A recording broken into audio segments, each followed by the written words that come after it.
Seção 2 de O Defunto, de Eça de Queiroz.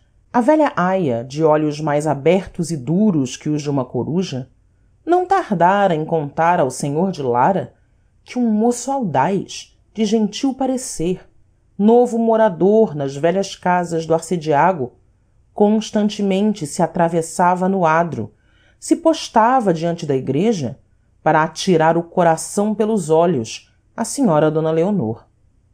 Bem amargamente o sabia já o ciumento fidalgo, porque quando da sua janela espreitava, como um falcão, a airosa senhora a caminho da igreja, observara os giros, as esperas, os olhares dardejados daquele moço galante e puxara as barbas de furor. Desde então, na verdade, a sua mais intensa ocupação era odiar D Rui, o impudente sobrinho do cônego, que ousava erguer o seu baixo desejo até a alta senhora de Lara.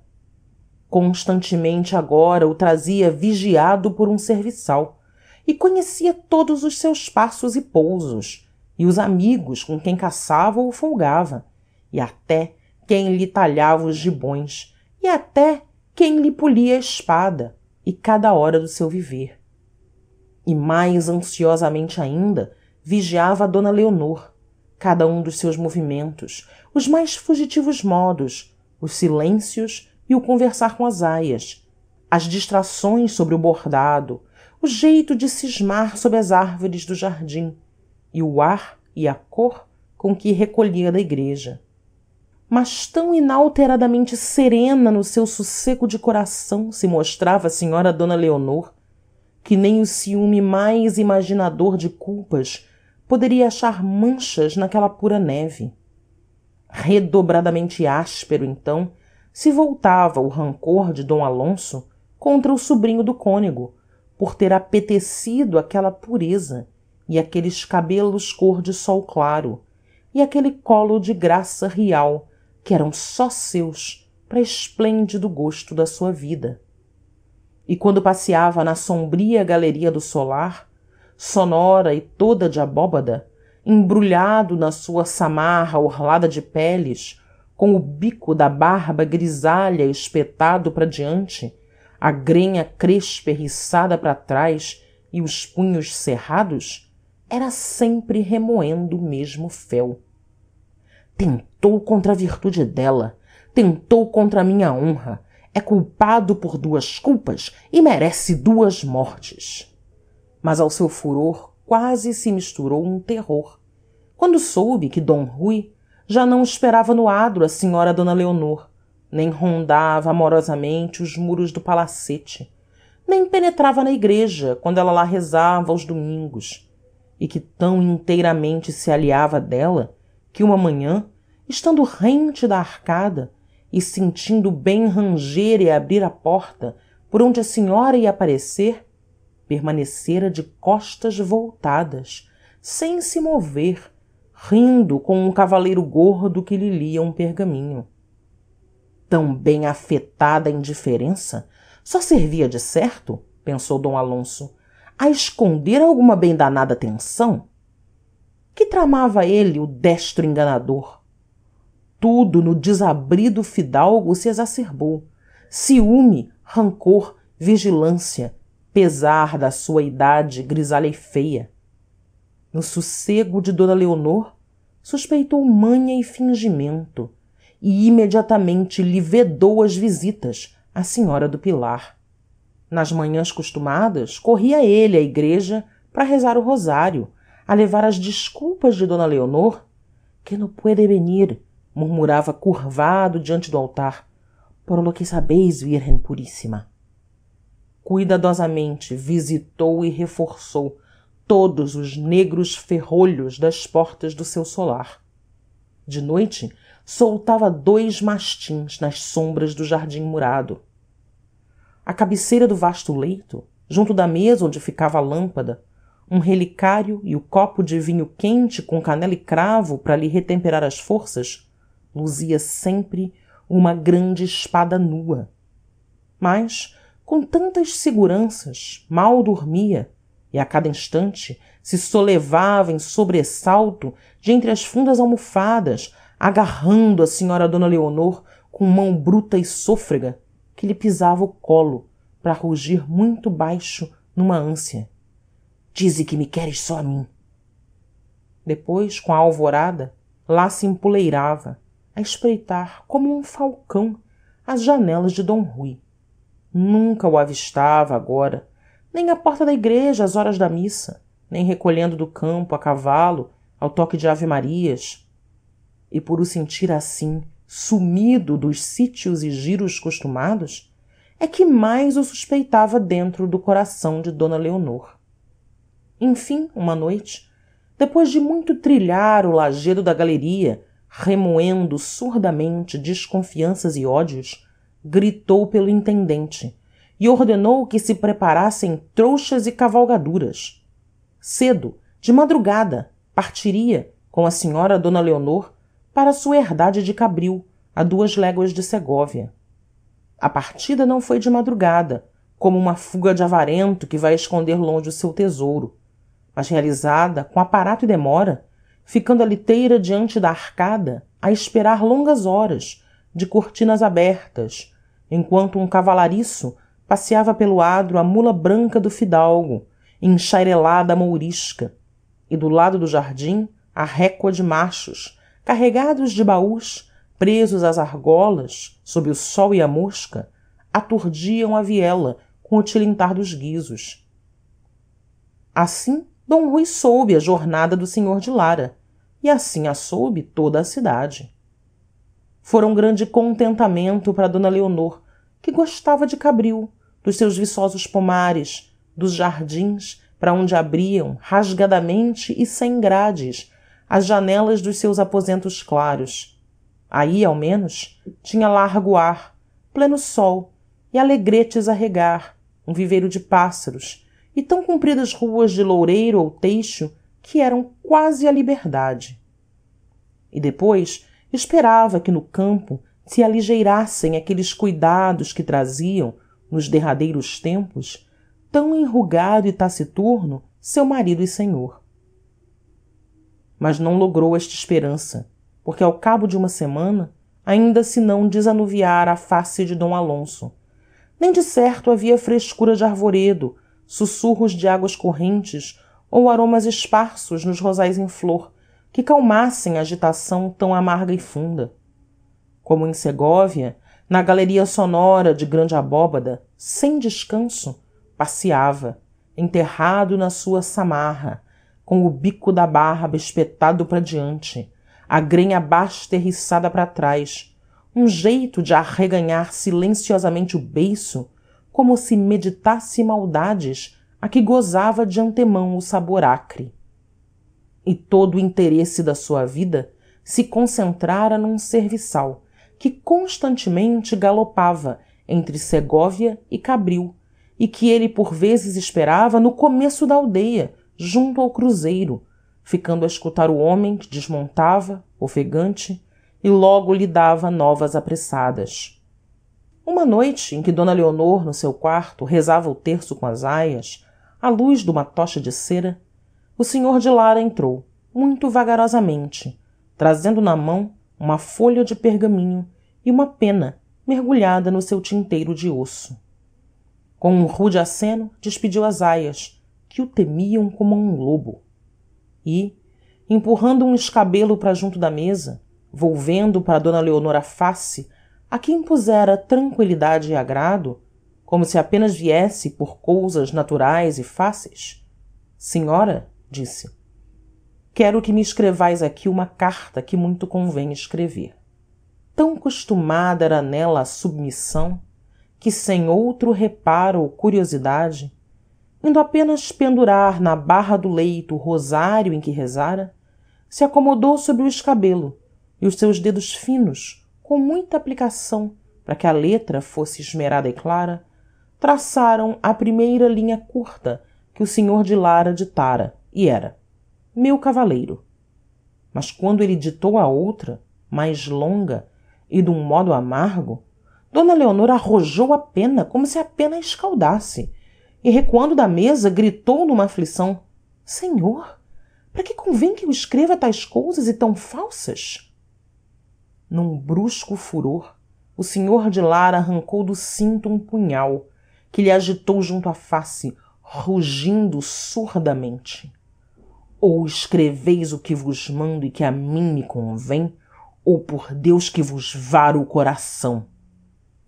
Mais branca que a cera da tocha que os alumiava, com a carne arrepiada ante aquele ferro que luzia, num terror supremo e que tudo aceitava, d Leonor murmurou: pela Virgem Maria, não me façais mal, nem vos agasteis, senhor, que eu vivo para vos obedecer e servir. Agora mandai, que eu escreverei. Então, com os punhos cerrados nas bordas da mesa, onde pousara o punhal, esmagando a frágil e desditosa mulher sob o olhar duro que fuzilava, o senhor de Lara ditou, atirou roucamente aos pedaços, aos repelões, uma carta que dizia, quando finda e traçada, em letra bem incerta e trêmula: meu cavaleiro, muito mal haveis compreendido, ou muito mal pagais o amor que vos tenho, e que não vos pude nunca, em Segóvia, mostrar claramente. Agora aqui estou em Cabril, ardendo por vos ver, e se o vosso desejo corresponde ao meu, bem facilmente o podeis realizar, pois que meu marido se acha ausente noutra herdade, e esta de Cabril é toda fácil e aberta. Vinde esta noite, entrai pela porta do jardim, do lado da azinhaga, passando o tanque até ao terraço. Aí avistareis uma escada encostada a uma janela da casa, que é a janela do meu quarto, onde sereis bem docemente agasalhado por quem ansiosamente vos espera. Agora, senhora, assinai por baixo o vosso nome, que isso sobretudo convém. d Leonor traçou vagarosamente o seu nome, tão vermelha como se a despissem diante de uma multidão. E agora, ordenou o marido mais surdamente, através dos dentes cerrados, endereçai a d Rui de Cardenas. Ela ousou erguer os olhos, na surpresa daquele nome desconhecido. Andai, a d Rui de Cardenas! Gritou o homem sombrio. E ela endereçou a sua desonesta carta a d Rui de Cardenas. D Alonso meteu o pergaminho no cinto, junto ao punhal que embainhara, e saiu em silêncio, com a barba espetada, abafando o rumor dos passos nas lajes do corredor. Ela ficara sobre o escabelo, as mãos cansadas e caídas no regaço, num infinito espanto, o olhar perdido na escuridão da noite silente. Menos escura lhe parecia a morte que essa escura aventura em que se sentia envolvida e levada. Quem era esse d Rui de Cardenas, de quem nunca ouvira falar, que nunca atravessara a sua vida, tão quieta, tão pouco povoada de memórias e de homens? E ele de certo a conhecia, a encontrara, a seguira ao menos com os olhos, pois que era cousa natural e bem ligada receber dela carta de tanta paixão e promessa. Assim um homem, e moço, de certo bem nascido, talvez gentil, penetrava no seu destino bruscamente, trazido pela mão de seu marido. Tão intimamente mesmo se entranhara esse homem na sua vida, sem que ela se apercebesse, que já para ele se abria de noite a porta do seu jardim, e contra a sua janela, para ele subir, se arrumava de noite uma escada. E era seu marido que muito secretamente escancarava a porta e muito secretamente levantava a escada. Para quê? Então, num relance, d Leonor compreendeu a vergonhosa verdade que lhe arrancou um grito ansiado e mal sufocado. Era uma cilada. O senhor de Lara atraía a Cabril esse d Rui com uma promessa magnífica para dele se apoderar e, de certo, o matar indefeso e solitário. E ela, o seu amor, o seu corpo, eram as promessas que se faziam rebrilhar ante os olhos seduzidos do moço desventuroso. Assim seu marido usava a sua beleza, o seu leito, como a rede de oiro em que devia cair aquela presa estouvada. Onde haveria maior ofensa? E também quanta imprudência!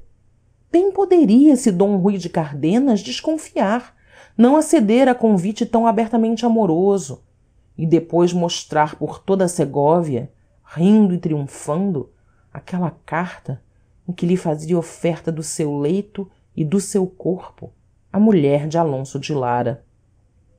Mas não, o desventurado correria a Cabril, e para morrer, miseravelmente morrer no negro silêncio da noite, sem padre, nem sacramentos, com a alma encharcada em pecado de amor. Para morrer, de certo, porque nunca o senhor de Lara permitiria que vivesse o homem que recebera tal carta. Assim, aquele moço morria por amor dela, e por um amor que, sem lhe valer nunca um gosto, lhe valia logo a morte. De certo por amor dela, pois que tal ódio do senhor de Lara, ódio que com tanta deslealdade e vilania se cevava, só podia nascer de ciúmes, que lhe escureciam todo o dever de cavaleiro e de cristão. Sem dúvida ele surpreendera olhares, passos, tenções deste senhor D. Rui, mal acautelado por bem namorado. Mas como? Quando?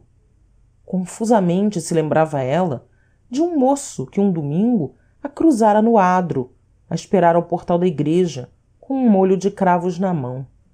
Seria esse?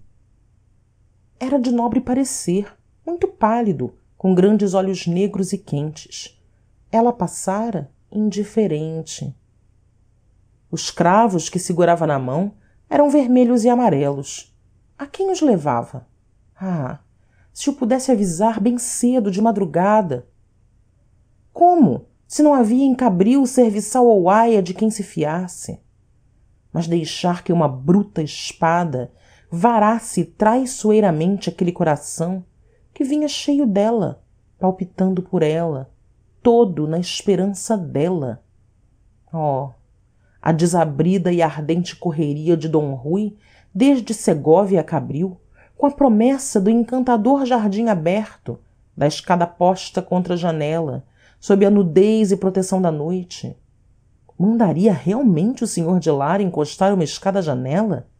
De certo, para com mais facilidade o poderem matar, ao pobre e doce e inocente moço, quando ele subisse, mal seguro sobre um frágil degrau, as mãos embaraçadas, a espada a dormir na bainha. E assim, na outra noite, em face ao seu leito, a sua janela estaria aberta e uma escada estaria erguida contra a sua janela, à espera de um homem.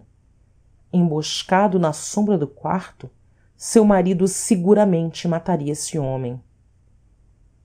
Mas se o senhor de Lara esperasse fora dos muros da quinta, assaltasse brutalmente, nalguma azinhaga, aquele D. Rui de Cardenas, ou por menos destro, ou por menos forte, num terçar de armas, caísse ele traspassado, sem que o outro conhecesse a quem matara? E ela ali no seu quarto, sem saber, e todas as portas abertas, e a escada erguida, e aquele homem assomando à janela na sombra macia da noite tépida, e o marido que a devia defender morto no fundo de uma azinhaga, que faria ela, Virgem Mãe? Oh, de certo repeliria, soberbamente, o moço temerário. Mas o espanto dele e a cólera do seu desejo enganado. Por vós é que eu vim chamado, senhora.